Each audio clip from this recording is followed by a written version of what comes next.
चेतना रूप में आप जानते हैं, वो चेतना भी भगवान कृष्ण है। चेतना के बिना शरीर मृत समान है। भगवान कृष्ण जीव, वस्तु, विचार, भावना, पदार्थ और आत्मा सब में वास करते हैं। यहाँ भगवान कृष्ण उन लोगों की बात करते हैं जो तीनों वेदों का अध्ययन कर सकाम अनुष्ठान करते हैं और सोम रस को पीने वाले हैं। जो लोग पाप रहित हो चुके हैं और स्वर्ग प्राप्ति के लिए यज्ञों के द्वारा अप्रत्यक्ष रूप से मेरी पूजा करते हैं, ऐसे लोग अपने पुण्य कर्मों के फल स्वरूप इंद्र के पवित्र स्वर्गिक धाम में जन्म लेते हैं, जहाँ वो देवताओं के समान ही दिव्य आनंद भोगते हैं। इस श्लोक में सकाम कर्मों की बात की गई है। जो भगवान कृष्ण के प्रति आकर्षित नहीं है, उन्हें सिर्फ भोगों से मतलब होता है, तो वो वेदों के अनुसार अनुष्ठान करते हुए खुद को पवित्र करता है और उच्च लोक में जाने की कामना रखता है। स्वर्ग को एक बेहतर लोक बताया गया है, जहां हर कोई जाना चाहता है, लेकिन एक शुद्ध भक्त को सिर्फ भगवान कृष्ण से तात्पर्य होता है। उसे इंद्र का स्वर्ग लोक भी नहीं चाहिए होता है, क्योंकि वो अच्छे से जानता है कि जिस दिन पुण्य कर्मों का हिसाब पूर्ण हुआ, उसे पुनः मृत्युलोक यानी धरती पर आना पड़ेगा, जहां जन्म मृत्यु का चक्र चलता रहता है। इस कारण वो भक्त कृष्ण प्रेम पाने के लिए अनासक्त निष्काम भाव से अपने सभी कर्म करता है, ताकि वो परम धाम जाकर कृष्ण की सेवा में खुद को हमेशा के लिए लगा सके। इस श्लोक में इस बात की पुष्टि हुई है कि सकाम भाव से कर्म करने वाले लोगों के पुण्य कर्म फल जब क्षीण हो जाते हैं, तब उन्हें पुनः मृत्युलोक को आना पड़ता है। इस प्रकार जो वेदों के सिद्धांत को मानकर भोगों की कामना करता है, वो निरंतर जन्म मृत्यु के चक्र में फंसा रहता है। लेकिन भगवान कृष्ण के परम धाम को प्राप्त करने वाला कभी इस मृत्यु लोक को नहीं लौटता। अध्याय 8 के 22वें श्लोक को याद किया जाए तो उसमें भगवान कृष्ण ने अर्जुन को अनन्य भक्ति से मिलने वाले परिणाम के बारे में बताया था। भगवान कृष्ण ने बताया था कि जो मेरी अनन्य भक्ति में लगा होता है, वो मुझ परम पुरुष तक पहुंच पाता है। 8वें अध्याय के 14वें श्लोक में भी भगवान ने बताया था कि जो व्यक्ति अनन्य चित्त से निरंतर मेरे ही स्मरण में लगा रहता है, ऐसे शुद्ध भक्त को मैं सहज रूप से प्राप्त होता हूँ। अब यहाँ भी भगवान कृष्ण अर्जुन को बता रहे हैं कि जो अनन्य भक्त मेरा चिंतन करते हुए मुझे भजता है, ऐसे भक्त की उपलब्धियों की रक्षा मैं करता हूँ। साथ ही ऐसे शुद्ध भक्तों के जीवन में जो अभाव रह जाते हैं, मैं उनकी भी पूर्ति कर देता हूँ। भौतिक स्तर पर आमतौर पर यह देखा जाता है कि जब कोई व्यक्ति बहुत ज्यादा पूजा पाठ करता है, तो उसका बाकी लोगों द्वारा उपहास उड़ाया जाता है। कलयुग में एक बड़ी तादाद में लोगों को लगता है कि अगर वो ज्यादा समय भक्ति को देंगे, तो अपने जीवन की जरूरतों को कैसे पूरा करेंगे, पैसा कैसे कमाएंगे। उनके पास भगवान को देने के लिए ज्यादा समय नहीं। वो इसमें अपना नुकसान समझते हैं। वो अपने जीवन पर खुद का पूरा हक मानते हैं, बिना यह समझे कि जीवन प्रकृति के विधान से चल रहा है। यह श्लोक लोगों को ऐसे भ्रम से बाहर निकालता है। भगवान कृष्ण की बातों से स्पष्ट होता है कि उनके भक्तों को किसी प्रकार का नुकसान नहीं हो सकता है।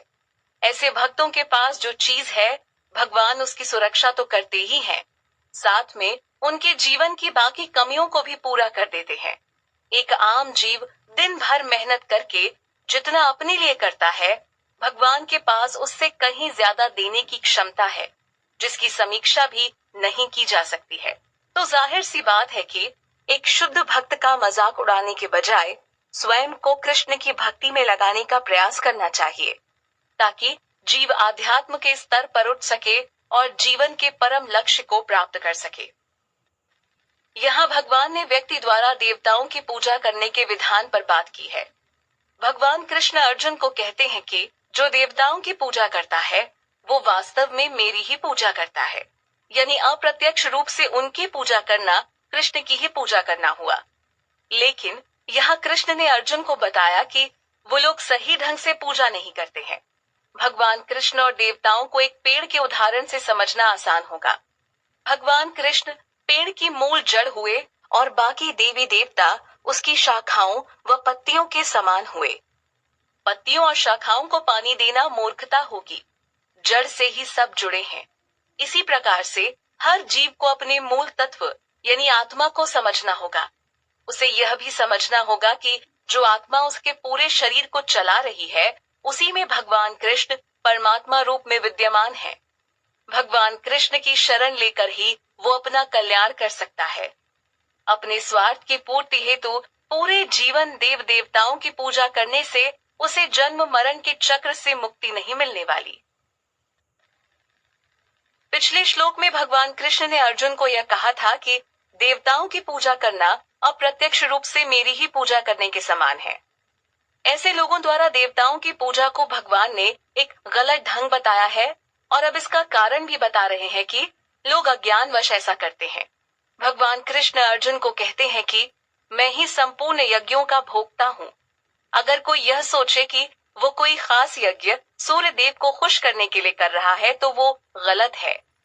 दरअसल उस यज्ञ के असली भोक्ता तो भगवान कृष्ण है, लेकिन सकाम कर्म में उलझा जीव ईश्वर तत्व को नहीं जानता।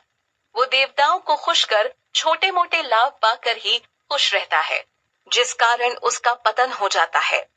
वो जन्म मरण के चक्र में फंसा रहता है और आध्यात्म के मार्ग पर उन्नति नहीं कर पाता है। यहाँ भगवान कृष्ण ने अर्जुन को बताया है कि कैसे जीव अपने कर्म के अनुसार किस गति को प्राप्त होता है। हम में से बहुत से लोग देवताओं की पूजा करते हैं, बहुत से लोग पितरों को पूजते हैं, कुछ भूतों को भी पूजते हैं। तो इस संदर्भ में ही भगवान कृष्ण ने बताया है कि देवताओं की पूजा करने वाले मृत्यु के बाद देवताओं को प्राप्त करते हैं, पितरों को पूजने वाले उन्हें प्राप्त करते हैं। जिन्हें शक्तियां और विभिन्न प्रकार की सिद्धियां चाहिए होती हैं और जो इसके लिए भूतों की पूजा करते हैं, वो भूतों को प्राप्त होते हैं। लेकिन इन सब से परे जाकर जो मुझ परमेश्वर को पूजता है, वो मुझे ही प्राप्त होता है। यानी व्यक्ति का ध्यान जहां होगा उसे वो प्राप्त होगा। इन सब में सबसे उत्तम भगवान कृष्ण को पहचान खुद को उनकी सेवा में अर्पित करना है। ऐसा करके ही जीव का उद्धार हो सकता है। इस श्लोक से व्यक्ति जान सकता है कि भगवान कृष्ण को प्रसन्न करना कोई बहुत कठिन काम नहीं है, क्योंकि यहाँ भगवान कृष्ण अर्जुन को बताते हैं कि जो भी मुझे शुद्ध भक्ति भाव के साथ पत्र, पुष्प, फल या जल अर्पित करता है, उसे मैं स्वीकार कर लेता हूँ। यानी भगवान कृष्ण को भक्तों द्वारा निष्काम भाव से किया गया अर्पण पसंद आता है, वो उसे आसानी से स्वीकार कर लेते हैं। समाज के हर वर्ग के व्यक्ति को प्रोत्साहन देती है कि वो भगवान कृष्ण की निष्काम भाव से सेवा कर उनकी कृपा व प्रेम प्राप्त कर सके। चाहे वो अमीर हो या फिर गरीब, हर कोई कृष्ण प्रेम प्राप्त करने के योग्य है। भगवान कृष्ण किसी जीव से बड़ी गाड़ी, मोटर, बंगला या हस्ताक्षर किया हुआ ब्लैंक चेक नहीं मांग रहे हैं। भगवान को तो केवल भक्त की शुद्ध भक्ति से तात्पर्य है। भगवान कृष्ण अर्जुन को यहाँ समझा रहे हैं कि तुम जो कुछ भी करो वो सिर्फ मेरे लिए करो, यानी मुझे ध्यान में रखते हुए करो। भगवान कृष्ण अर्जुन को कहते हैं कि तुम जो कुछ भी करते हो, जो कुछ भी खाते हो, जो भी यज्ञ करते हो, जो कुछ भी दान करते हो और जो भी तप करते हो, वो सब मुझे अर्पित कर दो। वैसे भगवान कृष्ण इस बात पर सलाह पहले के अध्याय में दे चुके हैं। अपने कर्म फल भगवान को अर्पित करने से जीव बंधन में नहीं फंसता। तो इस श्लोक की मदद से भगवान ने जीव को अपने पास आने का मार्ग सुझाया है। जब तक जीव जीवित है, उसे कर्म करना ही होगा।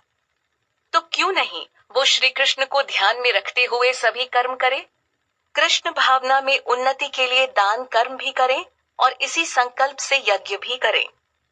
उद्धार की एकमात्र सफल पद्धति यही है, जो जीव को पुनः जन्म के चंगुल से छुड़ा सकती है। भगवान कृष्ण ने यहाँ शुभ अशुभ कर्म फलों की बात की है। पहले तो व्यक्ति को यह समझ लेना चाहिए कि जब व्यक्ति कर्म करता है तो उसके चलते उसे उसका फल भी मिलता है। अगर व्यक्ति अच्छा कर्म करता है तो उसका फल अच्छा मिलता है और बुरे कर्म का बुरा फल मिलता है। लेकिन दोनों प्रकार के कर्म उसे जन्म मरण की प्रक्रिया में घुमाते रहते हैं। तभी निष्काम भाव से कर्म करने के सिद्धांत को उत्तम बताया गया है, जिसमें जीव अपने सभी कर्म फलों को भगवान को अर्पित कर देता है। यहाँ भगवान कृष्ण अर्जुन को यही समझा रहे हैं कि तुम शुभ अशुभ कर्म बंधन से मुक्त हो जाओ और फिर संन्यास योग से युक्त होकर तुम मेरे पास आ सकोगे। सन्यासी से तात्पर्य हुआ ऐसा व्यक्ति जिसने अपने जीवन को भगवान कृष्ण की सेवा में पूर्णतया लगा दिया है। ऐसा व्यक्ति ही परम धाम जा पाता है। यहाँ भगवान कृष्ण के स्वभाव के बारे में पता चलता है। उनकी दृष्टि पक्षपात रहित है और हर प्राणी उनके लिए एक समान है। इसी बात को यहाँ भगवान कृष्ण अर्जुन को बता रहे हैं कि प्राणियों में कोई मुझे अप्रिय नहीं है और न ही कोई प्रिय है। हर प्राणी के प्रति मेरा भाव एक जैसा है, लेकिन जो भक्ति भाव से प्रेम पूर्वक मेरा स्मरण करता है वो मुझ में है और मैं उनमें हूँ।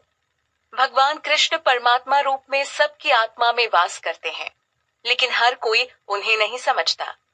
केवल एक सच्चा भक्त ही उनके इस रूप को जानता है, लेकिन भगवान सबको एक समान मानते हैं। फिर भी अपने प्रिय भक्तों के प्रति उनका एक विशेष लगाव है। इसे भेदभाव के रूप में नहीं देखा जाना चाहिए। एक उदाहरण से आप इस बात को समझ सकते हैं। जैसे कि एक व्यक्ति बेशक कहे कि मेरी नजर में सभी बच्चे एक समान हैं, परंतु वास्तव में उसकी नजर में उसे अपना पुत्र सबसे अधिक प्रिय होता है। ये स्वाभाविक है। इसे पक्षपात कहना गलत होगा।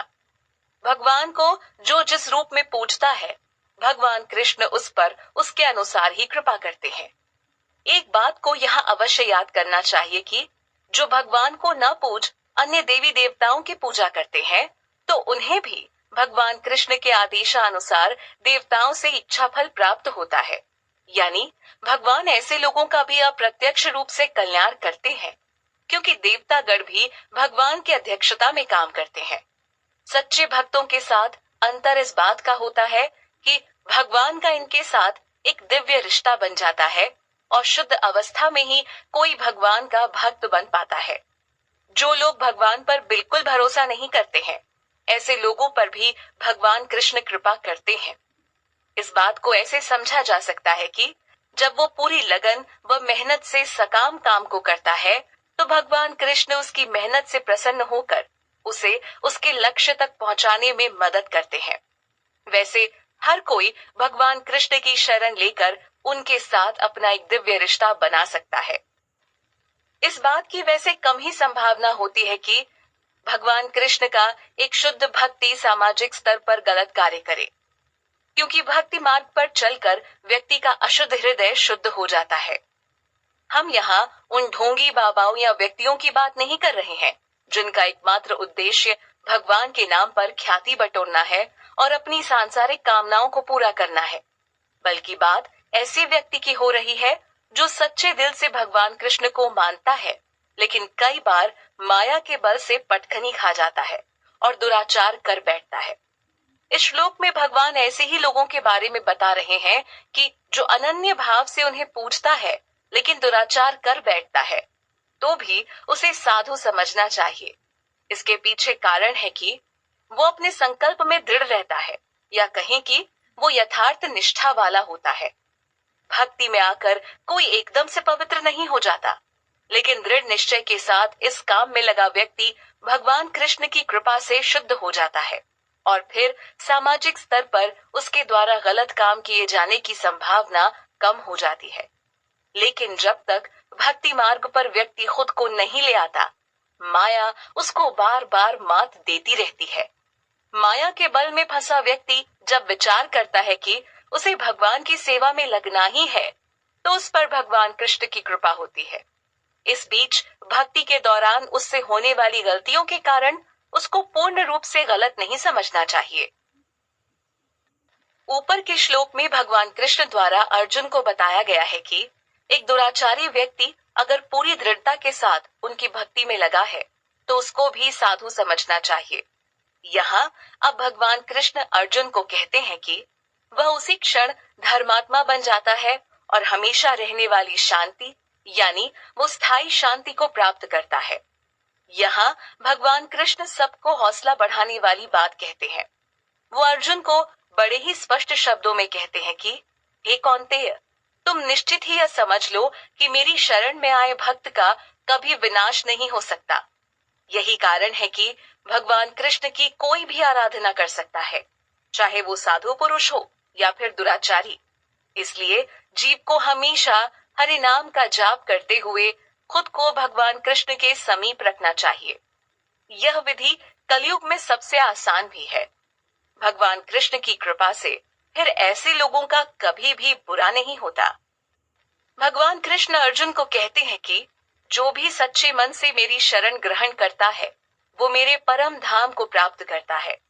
फिर चाहे वो स्त्री हो, वैश्य हो, शूद्र हो या जो भी पाप योनि वाले हो, वो सब परम गति को प्राप्त होते हैं।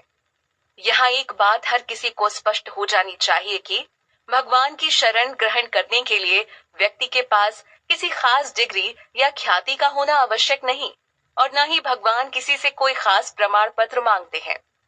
कोई भी जीव उनकी शरण ले सकता है, चाहे वो पूर्ण शुद्ध हृदय का हो या पूर्ण रूप से पाप करने वाला हो। एक बार भगवान कृष्ण की शरण लेने के बाद अशुद्ध हृदय भी शुद्ध होने की राह पर चल पड़ता है। कृष्ण प्रेम से भरे ऐसे शुद्ध हृदय का एक ही गंतव्य होता है और वो है भगवान कृष्ण का परम धाम। 32वें श्लोक यानी पिछले श्लोक में भगवान कृष्ण ने स्पष्ट किया कि हर कोई उनकी शरण ले सकता है, चाहे वो स्त्री हो, शूद्र हो, वैश्य हो या फिर किसी भी पाप योनि वाला व्यक्ति हो।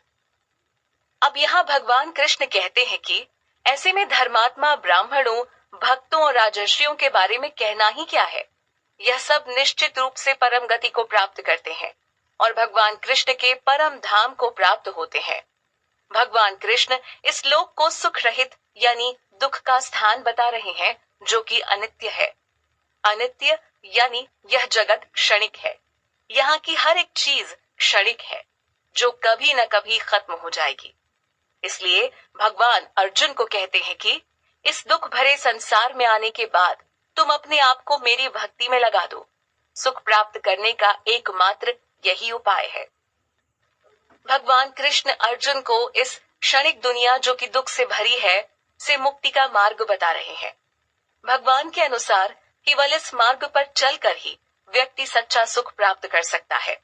तो भगवान अर्जुन को समझाते हैं कि तुम अपने मन को मेरे नित्य चिंतन स्मरण में लगा दो, मेरे भक्त बनो, मुझे नमस्कार करो और मेरी ही पूजा करो। इस तरह अपने चित्त को पूर्णतः मुझ में लगाकर तुम मुझे ही प्राप्त करोगे। ऐसा करके ही कोई भगवान कृष्ण के परम धाम जा सकता है। देखा जाए तो भगवान कृष्ण द्वारा अर्जुन को दिया गया दिव्य ज्ञान काफी आसान है। अगर कोई पूर्णतया भगवान के प्रति समर्पित हो जाए, इसे हर कोई कर सकता है। लेकिन माया के जाल में फंसा व्यक्ति आसानी से इन बातों को समझ नहीं पाता है। भगवान कृष्ण को अपनी कल्पना शक्ति के माध्यम से समझने के चक्कर में ऐसे लोग कभी भी सही गंतव्य पर नहीं पहुंच पाते हैं और न ही भगवान के दिव्य रूप को समझ पाते हैं। परंतु अज्ञानता में जीने से अच्छा है कि व्यक्ति स्वयं भगवान कृष्ण द्वारा कही बात को स्वीकार कर उसका पालन करे और खुद को इस दुख भरे संसार से मुक्त करवाए।